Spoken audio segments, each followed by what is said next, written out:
Are you overdoing it with sales, promos, and discounts to drive revenue? If so, your customers might not be as loyal as you think. Let's dive into it with my discounting framework and see where your brand stands.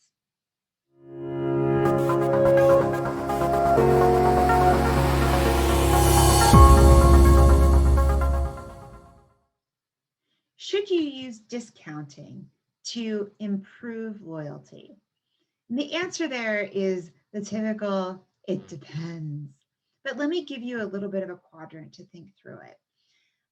I posted a story about should you discount during COVID, but it applies whether we're in COVID or not.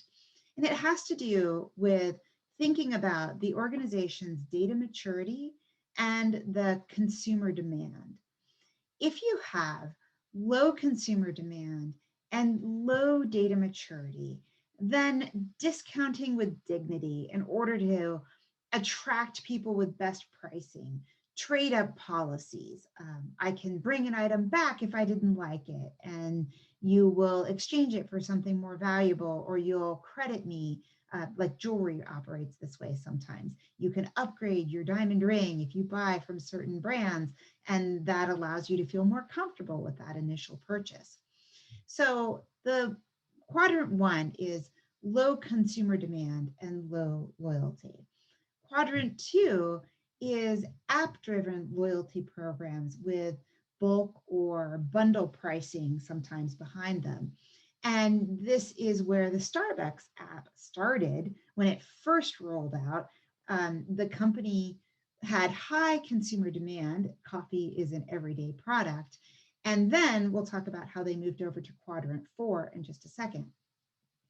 If I have high data maturity, but low consumer demand, then I can think about Clv segmentation and narrow, targeted, more personalized discounts to encourage somebody to perhaps buy now or buy now in advance and use later. That was a technique that was used during COVID from a lot of people in the hotel industry, which does have generally high data maturity, where they wanted you to buy points or buy credits in advance or hold your ticket and use it in the future. Related to that is high data maturity and high consumer demand. And this is the path that Starbucks took when it moved from just a regular loyalty program to something that was time-bound, value-driven, personal discounts with gamification thrown in. And we'll talk a little bit more about Starbucks as a case study.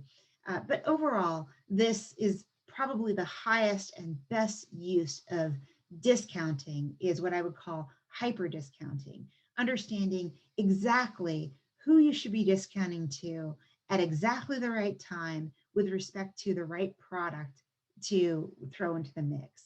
That is a very difficult task, and it is one that is definitely worthy and important as companies grow in their overall customer-centric data maturity.